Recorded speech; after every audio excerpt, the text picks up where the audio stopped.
الحمد لله الذي أنشأ خلقه وبرى وقسم أحوال العباد غنى وفقرا، وأنزل الماء وسق أسباب الثرى.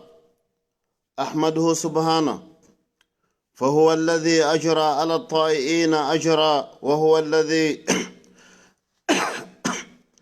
وأسبل على العاسين سترا، وهو الذي يعلم ما فوق السماء وما تحت الثرى، ولا يغيب عن علمه دبيب النمل في الليل إذا سرى. سبحت له السماوات وأملاكها، وسبحت له الأرض وسكانها، وسبحت له الجبال وأحجارها، وإن من شيء إلا يسبح بحمده لكن لا تفقهون تسبيحهم. وأشهد أن لا إله إلا الله وحده لا شريك له، وأشهد أن محمدا عبده ورسوله ومصطفاه وحبيبه، بلغ الرسالة وأدى الأمانة ونصح لهذه الأمة، وجاهد في الله حق الجهاد حتى أتاه من ربه اليقين. فصلوات ربي وسلامه عليه وعلى آله وأصحابه ما اتصلت عين بنظر ووأت أذن بخبر، وسلم تسليما مزيدا. أما بعد، أيها الإخوة المؤمنون، فإننا في هذه الخطبة عباد الله سنتكلم عن لحظة حاسمة في حياتنا يغفل عنها الكثير منا. هذه اللحظة أيها الإخوة المؤمنون هي لحظة مهمة وخطيرة، لأنها قد تقود الإنسان إما إلى سعادة أبدية لا سقاء بعدها، أو إلى شقاء ونار تلظى والعياذ بالله. أيها الإخوة المؤمنون، إنه هو ختام هذا الإنسان بختام أعماله. فكما تعلمون أن لكل شيء نهاية، وهذا الإنسان في هذه الدنيا لا بد له من نهاية. كما تعلمون كل يوم نتداعى أن الإنسان فلان مات، فلان توفي. فالخطير أيها الإخوة المؤمنون هو على أي حال مات هذا الإنسان، وعلى أي ختام ختم عمر هذا الإنسان وعمله. hara musidɓe julɓe tedduɓe, ɓaawen yettude Allah subhanahu wa ta'ala, juulen enelaaɗo Muhammad sallallahu alayhi wa sallam, hiɗen seeɗo wonde ma ala reweteeɗo e goonga si wona Allah, wonde annabijo Muhammad ko onelaaɗo Allah. haray hande ko wonɗen e andintinde ɗo e o juma ɗo ko fi hunde hawninde musidɓe julɓe tedduɓe. sabuna noon koko tawata si tawi a timmiri noon haray a malama malal ngal tawata a malkisatake ɓaawa muɗum. si tawi lutodiri e mum haray on tigi naji, najande kadi tawayde ko yiite on tigi sakkitorta, haray hiɗen mooli Allah e yiite ɗulle. haray ko fi honɗum ko fi ko wiyete kon timmode. eɗon andi hunde fof hino mari timmode. hunde fof ka aduna ɗo ɓatum koko fuɗɗi hino mari kadi ka timmata ɗum. joni noon ko honɗum wonɗe e yewde fi mum ko fi timmode ibnu adam, gurdam makko ɗan e golle makko ɗe. wallahi ko toɓɓere hulɓininde hawninde musidɓe julɓe tedduɓe. sabu heewi ko goɗɗo ƴetti coñci labaɗe, o ñiiɓe julde, o woni e korka, o waɗi zakka, o waɗi moƴƴereji heewɗi, sakkitode nder ronka labeɗe wona ade yidde. yo Allah dandu en no. heewi kadi wa kazalik ko goɗɗo sañci, o hayli, o woni e geddi, kono tawa Allah subhanahu wa ta'ala hino maritori wonde oɗo ko min ahalil janna, o sakkitora sakkitode moƴƴere, o yaha aljanna. e yiyay ɗum joni inchallah e ko woni arde kon e khutba on ɗo ɗe. nelaɗo sallallahu alayhi wa sallam ɓe maaki nanen fota ɓe maaki la tajabu bi amali amilin hatta tanzuru bima yuhtamu lahu. هذا الحديث حديث صحيح. النبي صلى الله عليه وسلم قال لا تعجبوا بعمل عامل حتى تنظروا بما يختم له. wata on ngalɗu few golle kala neɗɗo ko wawi gollude, koɗe labba wo koɗe mawni wo acce ndaron fen on ko honto timmiri. وفي حديث آخر يقول النبي صلى الله عليه وسلم إنما الأعمال بالخواتيم wal hadisu sahih rawahu al-bukhari. e hadis go nelaɗo sallallahu alaihi wa sallam ɓe maki haray ande de golleji ɗin ko timmode nden ndarete, ko timmode nden ndarete. haray musidɓe julɓe tedduɓe, si woni goɗɗo hino mayde hina fi jaahu o landoto ɗon, ma fi jonnegol poste, ma fi fewdo ɗon haray ko besonni wo ko fi ko anditata ko ber ko raɓɓinino kon e dewal Allah, ko anditata ko ber tawata kon moƴƴereji ɗi o waɗali haray ko ɗum ɗo de. hiɗe yiya o ɗo Abdou Malik bun Marwan ɓa o nawni nawnare tawi ko e nder non o woni e mayde, o wi'ani ɓiɓɓe makko ɓen are ɓe fof ɓe ari, o wi yaltinelan ka yaasi, ɓe yaltinimo ka yaasi. o wi miɗo faala fofude hendu, ɗum fof har miɗo ka nder suudu ɗo, yaltinelan mi heɓa hendu seeɗa mi foofa. ɓe yaltinimo, ɓa o foofi o wi alhamdulillahi allazi lam yahtaj ila khalqihi saghiran aw kabira. mi weltanike, mi yetti Allah tawayɗo kanko o besonnaki e tagore makko nden hay goto ɗuuɗi fanɗi. o wi ayyuha dunya, joni mo yewde adna, ma atyaba rihaki inna tawilaki la kasir wa inna gasiraki la haqir wa inna kunna biki fi ghurur. subhanallah. oɗo Abdou Malik bun Marwan nde o wi ɓiɓɓe makko ɓe yaltinmo o foofa, ɓa o foofi ha o geyni hendu ndun, o wi o wi aduna tigi tigi wallahi hiɗa weli, hendu ma hino weli. o wi kono ko juuti e makon fof jaka hino raɓɓiɗi.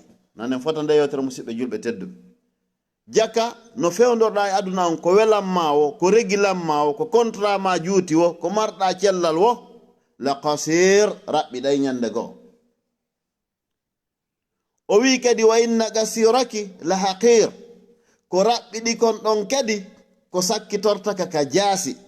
fi honɗum, puisque si tawi joni masalan ko cellal ngal yahay ha haysi ngal yawali ɗumannagol ka on tigi nawyoyta ɗon, ko ngal sakkitorta ko nawnare jokkodirde. sabu si goɗɗo nawi ha o wata selludande kadi sakkitora hon ɗum mayde.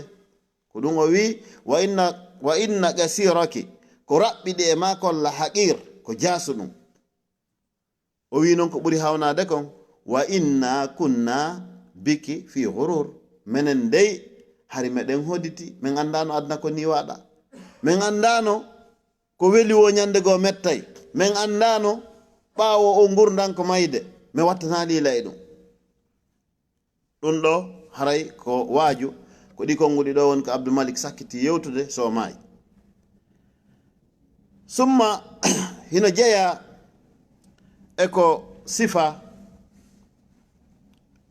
e hutubaji, wondema goɗɗo goo ɓe innunomo ɓa hewti ka o mayata, o andi ko fi timmode moƴƴere nde wonɗen haalde. goɗɗo artakko makko wi la ilaha illallah, yo wi o la ilaha illallah, o ronki chaque fois himo inna ɓe innamo wi o la ilaha illallah, o inna e himo wawi le wowlude. o woniri noon ha o maayi, o wawali wowlude la ilaha illallah. hino woodi noon sifa ɗum bus, karamo kojo meɗe wiyeteɗon Ibnul Qayyim al Jawziya, himo sifi yimɓe bus tawaynoɓe ko moƴƴuɓe hakkunde yimɓe ɓen, hino sikka ko ɓe woni mokobaɓe ɓen, naɓa ha tawa timmode maɓɓe nden ɓe ronka e wiide la ilaha illallah, ma ɓe wola bal konngol keferaku tawa ko e ɗum ɓe maayi. auzubillah. oɗo ɓaɓe wimo yo wi'u la ilaha illallah, o otti ha sakkitode ottango makko ngo wonkikin sortama o maayi. ɓe landi noon fi makko ko honɗum wonno alhaali o. buyi seedodiri o dey menen men andira o sina yahugol ka juulirde e moƴƴugol e horugol e waɗugol piiji moƴƴereji. kono ɓe wi hunde wotere tun, ɗum ɗo nanen ɗum ɗo e fof. kono o laatinoke himo jooɗo dayno e yarayɓe beere ɓen ka beere yarateɗo. ɗum ko teddungal ñalla ɓen ka kafeje. ko beere tun musidɓe julɓe tedduɓe woni yimɓe 10 wallahi hino huɗa e mum. Nelaɗo sallallahu alaihi wasallam o limi ɓe kadi hamilha wa ba'iha wa saqiha wa ɓe sappo hadis on naka imam muslim rondiɗo nde on mo rondana on yarɗo nde on ɓe fop 10 personnes ko ɓeere tummar ɗum joni noon oɗo neɗɗo ronkuɗo wiide la ilaha illallah nde o maayi ko honɗum wonno bakkatu makko on ko o jooɗo dayno e yaroɓe beere ɓen kanko de o yarata si wago to hewti ka juulirde o fokkide haray ɗum ɗo musidɓe julɓe tedduɓe ko teddungal e meɗen wattane yila no woodi piihoy ko yawitiɗen on andi enen probléme men on e wiya tun kafe walɗa hay kaari en fof ko ɗon jooɗoto kono ha joni tawa on bakkatu ɗon o accino mawnude joni safe wayino wastay koko dagi tawi le jomirawo subhanahu wa taala daali nanen fota wa idha ra'aita allazina yakhuduna fi ayatina fa'rid anhum hatta yakhudu fi hadisin ghayri sa yi ɓen no jumpa e ayeji amen ɗen ɓeno yedda men ɓeno sali dina kan tertoɓe ignoruɓe few fannama ɓe jaɓali arde ka lawol peewal accituɓe ɓe ya tranquille wata ɓattoɓe ko ɗum ɗo won régle mo jomirawo jonni en on si woni goɗɗo ɓoyliki hakkunde men en gueri yo artu ka ligne o jaɓali ko en ignorumo few potitoɗemo haray noon ko en watta yila no woodi qissaji bus tindinayɗi fi timmode bonde tawi noon si neɗɗo heɓi timmode bonde ko ɓuuɗi rewde Allah o ko yiite o fewri ɗum ko nela sa sallam maki ɗum timmode bonde yo Allah dandu en ɗum ko ɗon woni sakkitorum ɗum e yiyay ɗum joni donc haray koye watta yila wa min akbari asbabi su'i l-khatima mukhalafatu zahiri lil batin mukhalafatu zahir lil batin اللهم أصلح باطننا يا رب العالمين من صلح ظاهره وباطنه حسنت خاتمته ومن فسد باطنه ولو صلح ظاهره ساءت خاتمته فما بالكم بمن ساء باطنه وظاهره والعياذ بالله نانا موج anda yewtere musidɓe julɓe tedduɓe piiji noon ko ɗum ɗo woni ko wonɗen ɗaɓɓitude kon e nder yewtere men nden fof mantoɗen nde toɓɓere ɗo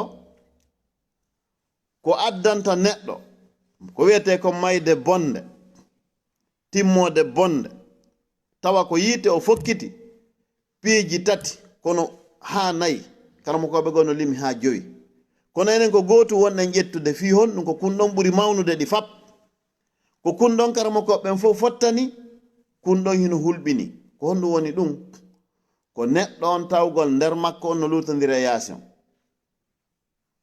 on faami kaftani annabaɓe golle iblis on faami kufune ceernoɓe golle lundiɓe on faami bon ma ko hina ɗum miijoji ɗin golle ɗen ko feeñi kon koko moƴƴi tun kono ko miiji kon e ko miijani yimɓen koko boni tun ko boni tun ɗum ɗon noon hino yaaji ha feƴƴiti hino yaaji ha feƴƴiti haray koye watta yila neɗɗo yo geru ko wuji kon o uura ɗum yo geru no alhaali makko on woniri noon ka kene tawa kadi ko noon alhaali makko on woniri ka gundo ma hara o moyen no ɓaddi kono yo Allah dandu neɗɗo tawde an ko kene ma on tun moƴƴi hara nder on fof ko ñolɗum haray woni bone karamo koɓɓen ɓe inni wondema kala mo Allah moƴƴini yaasi mum on e nder mum on oɗo timmode moƴƴere o heɓay a 100%. kala mo Allah subhanahu wa taala bonni nder ɓernde makko nden miijoji makko ɗin ko yaasi makko o laba wo ko rewata Allah ko yi'i wo yo andu o heɓay timmode bonde joni si tawi noon on andi oɗole ko matata kene on no moƴƴi si tawi noon an kene o wo nder o wo no boni on andi on ɗon en ala haalde hara fi on no haray al imam Sufyanu Sawri ɓe wulli ñande go jemma timmuɗo ɓe wulli ɓe landa ko hon wonɗa e wullude jemma yele hiɗa wullude ɓe maki wallahi komi huli ko hitami heɓu timmode bonde ko ko moni rewde Allah fof yimɓe mantanmi hita taw hara timmode ande nde bono komi huli ko hita allah ɓooral limanu o poyen ka wonki kin sortete ɗon mi wala konngol kefrako ko ɗum mi holi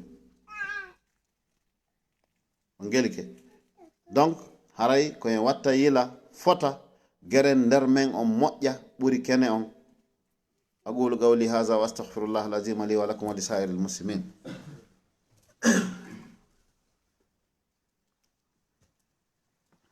alhamdulillah wassalatu wassalamu ala rasulillah sallallahu alaihi wasallam. الإمام سفيان الثوري بكى يوما من الأيام ليلة كاملة فقيل له ما يبكيك؟ قال لم أبكي على الذنوب وإنما أبكي خوفا من سوء الخاتمة إنما أبكي خوفا من سوء الخاتمة. وكان يقول يعني أي سفيان الثوري أخاف أن أسلب الإيمان عند الموت أخاف أن يذهب إيماني عندما أموت.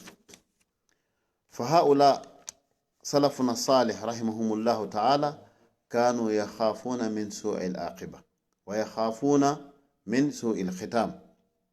نسأل الله سبحانه وتعالى أن يحسن أحوالنا في اليوم والغد وأن يحسن عاقبتنا في الأمور كلها.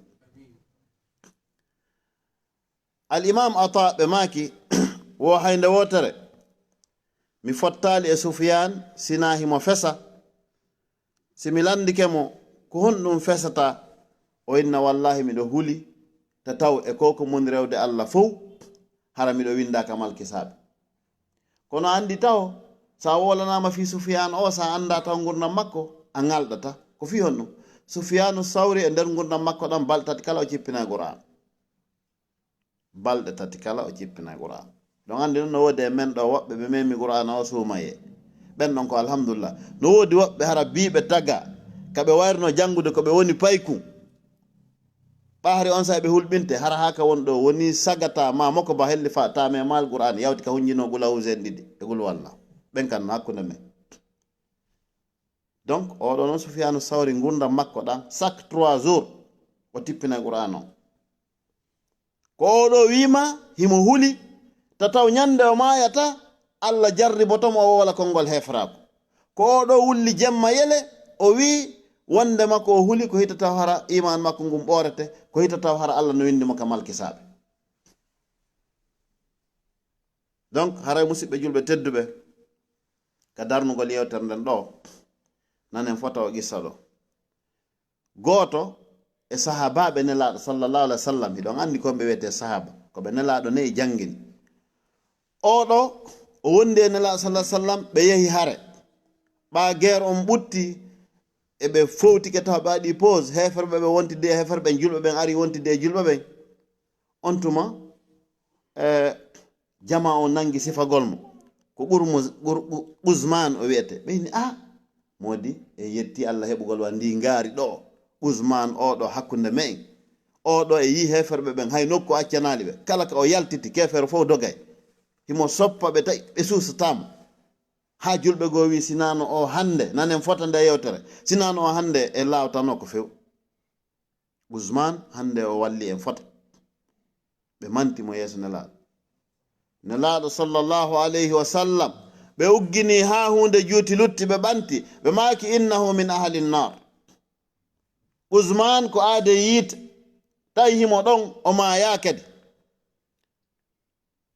guerre on fuɗɗita deuxiéme étape on gorko goto hino ton hino wiye Aktham on faami al-Khuzai o wi min o ko meɗen ɗuuɗi wondude miɗo andira o sina peewal e dewal e juulugol e moƴƴugol e janngugol Qur'an ka jihaadi ɗo kadi o seeditanama ko kanko ɓuri soppude ɓeɗo heferɓe min miɗo ngalɗi ko nelaɗo wi kon o ko min ahalin nar ko yimɓe yiide min mi tefaymi an mi jokkay o yiwtiri ɓaawo makko musidɓe julɓe tedduɓe oyano jinda no huwa kefere ko faala tun goɗɗo barminimo barme on tiiɗi o feebli goɗɗo kadi ari barmintinimo ɗon barme on ɓay tiiɗi moƴƴa o heññali barme on e makko o noddi o inni Allah waran kanko o ɗo Usman o hattali ɗon o wallini kaafu makko kanka leydi o fewtini ka dow o tuggi ka ɓernde makko o acciti ka tufimo ka wuɗɗitiri ɓaawo o wartani hoore makko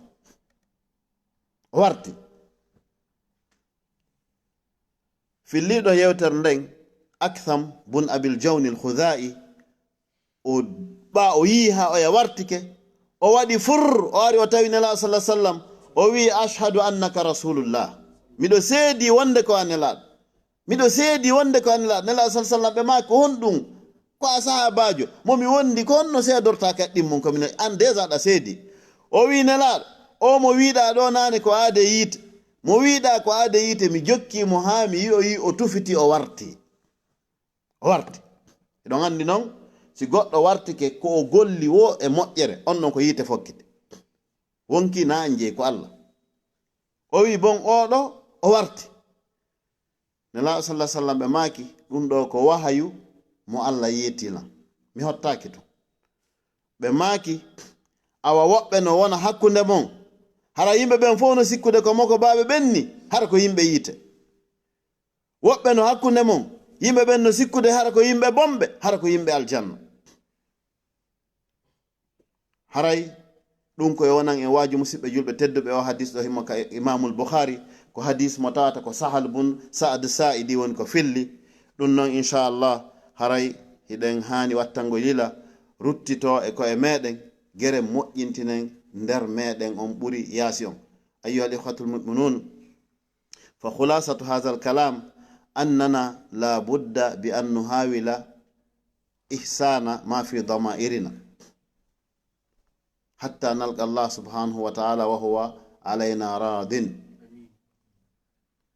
فيا مفاز المتقي وربح عبد قد وقي سوء الحساب الموبق، فيا خسارة من بغى ومن تعدى وطغى وسب نيران الوغى في مطمع أو مطعم، فيا من عليه المتكل قد زاد ما بي من وجل لما اجترحت من زلل في أمري المديئ، فاغفر لعبد مجترم وارحم بكاه المنسجم، فأنت أولى من رحم وخير مدعو دعي. أقول قولي هذا وأستغفر الله العظيم لي ولكم ولسائر المسلمين. اللهم أحسن أحوالنا كلها برحمتك يا أرحم الراحمين. اللهم أصلح ضمائرنا إنك على كل شيء قدير. اللهم أحسن عاقبتنا في الأمور كلها وأجرنا من خزي الدنيا وعذاب الآخرة إنك على كل شيء قدير وبالإجابة جدير. ولا تفرقنا هنا في هذا المسجد المبارك إلا بذنب مغفور وعمل وسعي متقبل مبرور وتجارة لن تبور إنك على كل شيء قدير برحمتك يا أرحم الراحمين يا رب العالمين. اللهم ثبتنا على قول لا إله إلا الله محمد رسول الله. اللهم إنا نعوذ بك من الحور بعد الكور. اللهم إنا نعوذ بك من الحور بعد الكور. اللهم إنا نعوذ بك من زوال نعمتك وتحول عافيتك وفجاءة نقمتك وجميع سخطك يا أرحم الراحمين يا رب العالمين. وصلى اللهم وسلم وبارك على سيدنا محمد وعلى آله وأصحابه ومن تبعهم بإحسان إلى يوم الدين. سبحان ربك رب العزة عما يصفون وسلام على المرسلين والحمد لله رب العالمين. ورحم الله عبدا قال آمين. قوموا إلى صلاتكم يرحمكم الله.